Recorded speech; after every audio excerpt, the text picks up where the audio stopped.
So, meron tayong dating ngayon na oscilloscope from Fenerci. Hindi ko alam kung anong tawag dito, Fenerci. So, tawagin na lang natin na Fenerci. From Auto Limited from China. Galing pa po siya ng China. No? Susubukan natin to kung i-unbox natin kung ano yung klase, anong klase yung oscilloscope na to. Kung maganda ba, working ba, o legit ba? Kasi sa Shopee or Lazada, pag bibili ka, dapat yan i-review mo muna yung store kung 100% o kahit ilang percent lang yung feedback ng seller sa kanyang mga customer. And then yung specs, kailangan mo rin malaman kung ano yung specs na bibilin mo, and then yung review. So kung may negative feedback or may positive feedback man ng mga review, nasa sa inyo na lang yan kung bibilin nyo. Sa akin naman, okay naman yung mga bumili. Merong Vietnam, Thailand, at meron ding Philippines na bumili nito. Unbox na natin to. Okay. Try. Unbox natin. Ito. And USB. The USB. At ito yung kanyang probe, oscilloscope probe. And another, ito yung kanyang power jack. Yan, ito yung source natin input. And meron tayong manual. Yan, may manual tayo. Siyempre, hindi mawala yung manual ng isang unit na bibili natin. And then, yung ating oscilloscope. Yan, lalapag natin. Meron din siyang ito, another probe na naka-alligator clip. And then sticker. Bababa muna natin to ha. And then, ang ating pangmalakasang oscilloscope.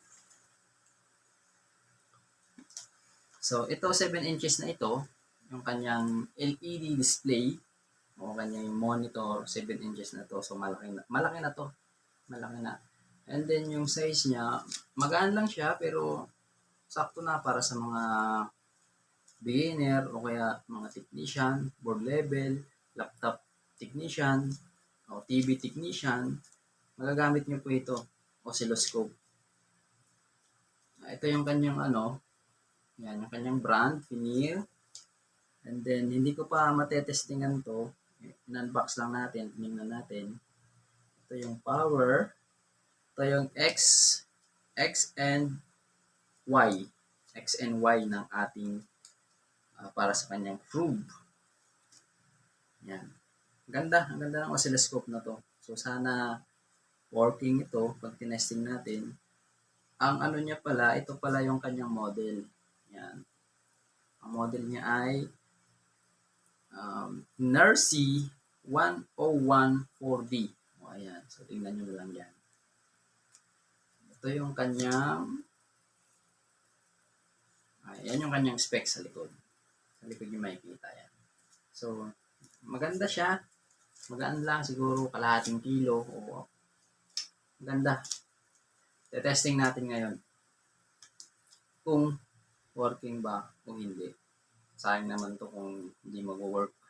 Sayang din, dumating, hindi natin testing So, labo na yung mata natin. Okay.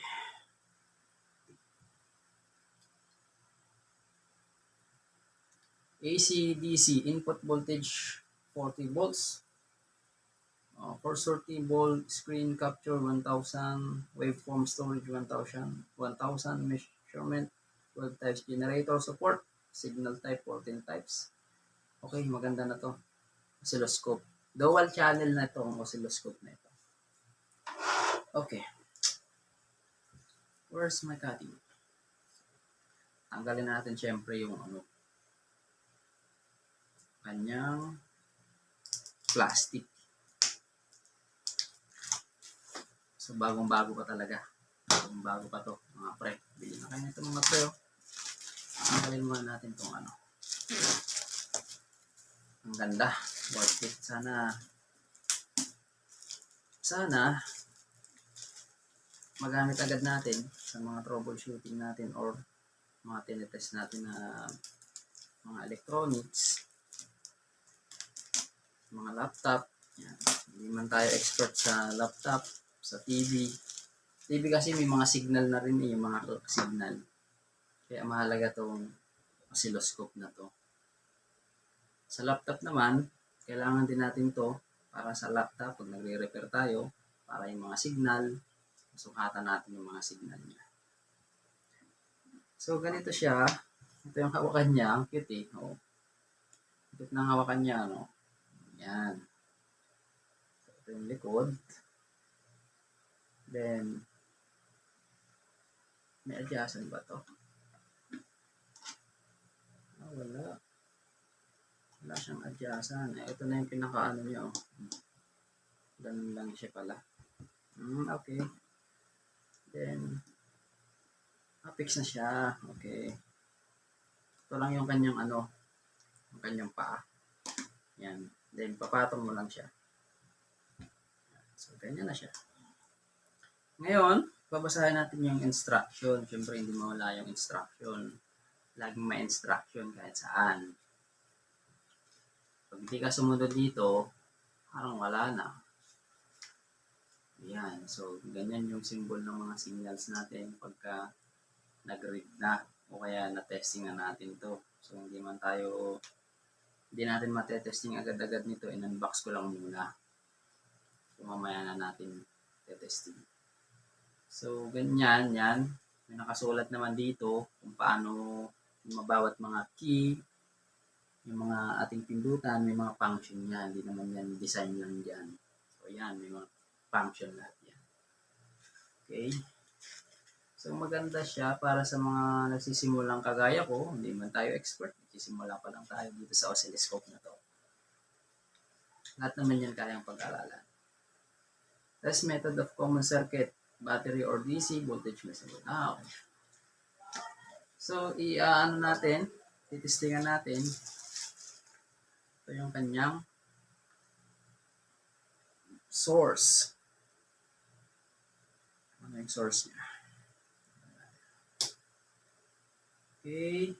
Ito yung source natin. Yung input natin.